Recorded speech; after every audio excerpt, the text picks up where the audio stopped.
Uriah Hall, man, we've seen you in a lot of different spots, but never something like this. What's this like for you?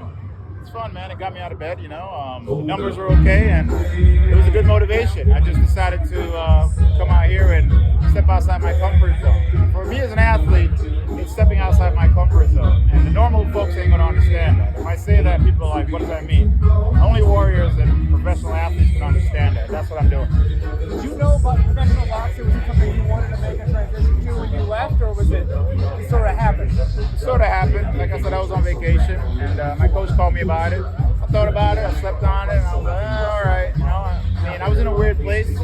After leaving MMA, man, I fell into a really deep hole. If I can talk about it, I fell into a deep depression. A lot of athletes, when you do something for so long, that's what you identify as. You're a football player only, or you're a fighter only, and people don't see that. You walk outside, you're like, wait, there's nothing else for me to do? And I spent the last 20 years of my life committing myself, my soul, to one attribute, and then all of a sudden it's gone, it's taken away. So it was some really dark, deep places, and luckily I had the right people around me to support me. I mean, when I say I felt depressed, I even at one point looked at my firearm like, wait a minute, I can go down a really dark path if I don't get out of this. And people don't talk about that. Depression is a real thing, and if you don't have the right support group, support system, you won't get out of it, man. If you look at people like Robin Williams and all those type of people, you're like, how do you kill yourself? I get it. Like at that moment, I finally understood. So luckily, I had the right people to get me out. How long did that go on for you? Was it just ongoing until this came up, or you were kind of climbing out of it before this? Listen, depression happens in every shape or form. It's constant. Everybody, I can tell you, everybody here is going through it in their own sort of way. But for that particular time, me stepping away, I mean, there was some politics involved. I just really fell into a dark place, and I felt alone because a lot of people don't talk about it. I didn't want to talk about it because then I seemed weak. I didn't want to tell my friends because I seemed like a and I didn't want that, comfortness. I had to be a man to get out of it, and that's what society taught you. Be a man, don't cry, don't be a So I fell into that, and I sat on my couch for literally a week straight, not knowing what to do. And I remember the first time opening the door, seeing the sunlight, I was like, what? But I gotta say, man, it was really dark, and I'm just so happy to get out of that. And I encourage people, I know it's hard to even talk about it or talk to someone about it, but I know activeness does something. Literally by me just getting up and walking outside, it helped my mentality. How long ago was that your That was literally right after I retired from UFC. Literally right after. So not long ago. Not that long ago. So training definitely helps.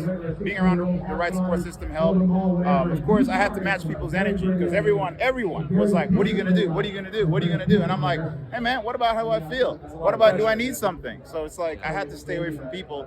The problem with that is you fall even deeper into hole, and then you're trapped, and then next thing you know, God forbid you do something stupid, which I almost kind of did, because I remember looking at my firearm, and I was like, I can get out of this easy, because I don't know what else to do. I didn't know how else to think, so I'm good. I'm blessed. Leaving the UFC, is that what cost it, or was you leaving the UFC? Is that what cost it, or what cost it? I think it was just a combination of not doing what I used to do. You're used to a certain pattern when you train certain things for a while. Like you do this for so much. It's second nature. You don't have to think about it. And all of a sudden you stop doing it. It's like, all right, let's go pick up the kids. Huh? What? So I didn't understand what else to do. I didn't have that roadmap that a lot of athletes have after any type of sports. It's like, all right, good job. Now here's the second path. Didn't have that. And again, talking about it just has those criticized, and you just feel like you're not empowered. So I didn't want to talk about it, but luckily I did, and luckily I had the right people to support me to pull me out of it. Do you feel like a professional boxer now? Like now that you've immersed yourself in this and gotten ready for this, like do you feel like that's where you're at? Honestly, I'm just having fun, It's a new opportunity. I'm not putting any pressure on anything. I learned to be connected to everything and detached. Because literally nothing lasts forever. Are you a football fan? Honestly, and I'm sorry, I do not watch football. I don't even watch my sport. I like figure skating because it's articulate, and I'm that type of guy. But hey, we're all weird in our own way. What the is normal.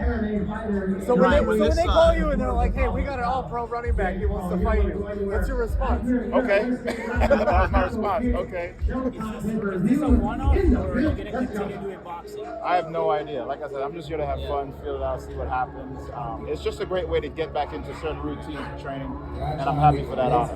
When this fight was announced, Uriah, a lot of people were like, does Le'Veon Bell really want to get into the ring with a guy who was tied for the most knockouts in UFC middleweight history. I mean, what was your reaction when you got that matchup? I mean, you're like, this guy's never even fought before, and you're a 17-year veteran. Well, of course, I have to be confident because as a professional athlete, fighter, you need that confidence to go out there to be like, what is my world? However, the realistic side of it is I don't know the future. I don't know what's going to happen. I don't know his game plan. I don't know what he's training for. But I'm confident in my world. Yeah, I say that like, this guy ain't going to beat me. But I don't know what's going to happen. I know what I can control, and right now it's just the moment and each step I take. Did you see his fight against Adrian Peterson? And if so, what was your takeaway? Like, what do you see watching it? I saw that fight. You know, I saw he's doing a lot of single strikes. You know, he timed that right hand, I think, well, but he's just very strong. He's very strong, and, you know, strength is something you have, but if you don't know how to train it properly, you're only strong. I'm strong, but I have other dynamics with that, so it's just stepping outside my comfort zone. Thank you for watching ESPN on YouTube. For live streaming sports and premium content, subscribe to ESPN+.